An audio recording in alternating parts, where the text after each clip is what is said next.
What's up, herder? We've got another trunk tutorial. There are some really great analytics features under the hood at Solend, so let's jump on into those. All right, so if you've gotten into our USDC trunk pool on Solend, you'll know that there's a couple of very simple ways to look at analytics here. First and foremost, we got 48 million in total supplied with 12 million currently being borrowed with a total value locked of 35.6 million. Liquidations are permissionless on this, which I'll get a little bit into later, and the owner address is this 4DMP, which is the Savannah House wallet that it was initially funded with $4 million to market make for Trunk. All right, I'm going to connect my wallet to show you a couple things under the hood that you might not know about. First of all, you can change accounts and add new accounts, guys. If you've got one account that you'd like to supply Trunk and borrow USDC in order to leverage trade, and say you want to have another strategy running on a different account, that's very easy to do here. All you have to do is create a new account. I've got two open currently and just added a third. Let's go back to the first account here, and I want to show you a couple things. Your equity is your dollar value of your account that takes your supply and subtracts the borrow. The supply is obviously the dollar amount of your supplied assets, and then your borrow is obviously your dollar value of any assets that you're currently borrowing. And then you have this nice slider here which tells you how much you can borrow and at what thresholds you'll start to see liquidations, which is this orange box here, and this white box is your loan to value ratio that you can take out initially. Scrolling down, you have your assets supplied, and then it also shows you your current wallet balance as well, so assets that you can put into the current pool. Of course, down here we've got both assets as well. You've got USDC, we've got Trunk and the current price of Trunk. On the USDC side, you can borrow up to 75 cents per dollar if you'd like to, although we do recommend only borrowing up to about 30 cents per dollar. This is the total supply of USDC in the pool, and this is the total supply of Trunk in this pool. This is the current supply APR. We have the current borrow APR. Super high, guys. Make sure to announce this to all of your networks.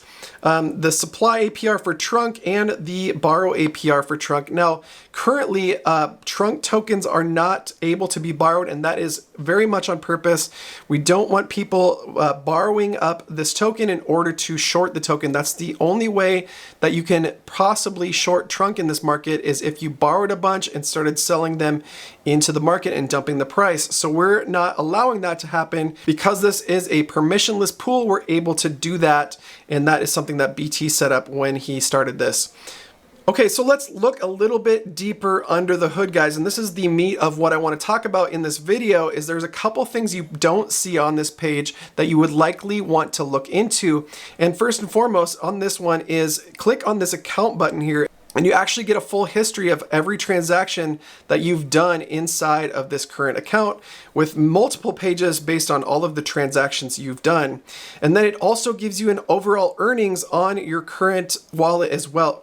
You can do this with any one of your accounts, and then there's this also what if mode. I honestly haven't looked into this much myself, so I may need to make a separate video on this at some point, but for now I'm looking at earnings and I'm looking at my history. This gives me a full overview of my personal account, but guess what? This is possible for every single account within our Solend pool. So let's check this out. If we click outside of that box, we can get rid of that UI, and then I want to call your attention to a couple buttons up here. Of course, there's this APR button, which is nice to see. You can actually switch this to APY because USDC is auto compounded.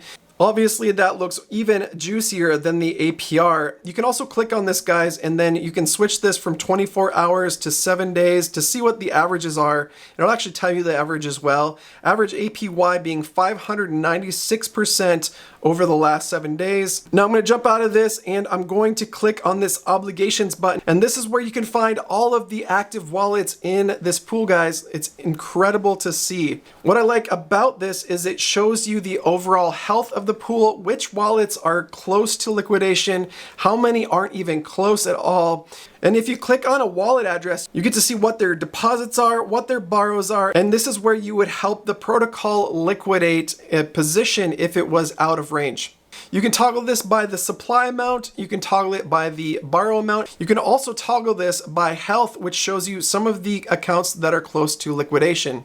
Thankfully, most of them are quite small, guys. These orange ones in particular, guys, are sub $200 a piece, which gives me a glance into the liquidity health of the overall pool. All right, I'm going to click on supply again to get the highest suppliers here. And then I want to show you one more thing that I like to look at before we go here. If you click on this little inspector icon next to the owned by address, this actually gives you the full account of the address that you're working with. And you can actually switch between accounts here. If you look at this, guys, it's actually the same wallet as the Savannah House market maker wallet. So you can actually follow along with what BT is doing market making inside of Solend. So this is account 1. There's $6 million worth of equity. Now remember, BT originally put only $4 million, so he's actually up $2 million just in this account alone. But then if you look at account 2, this one's over 800,000 and it's only supplying USDC and taking advantage of that yield. Make sure to get into Solend, guys. Check out these features underneath the hood, and this will help you understand what's going on inside of our very healthy and very lucrative Solend trunk to USDC pool.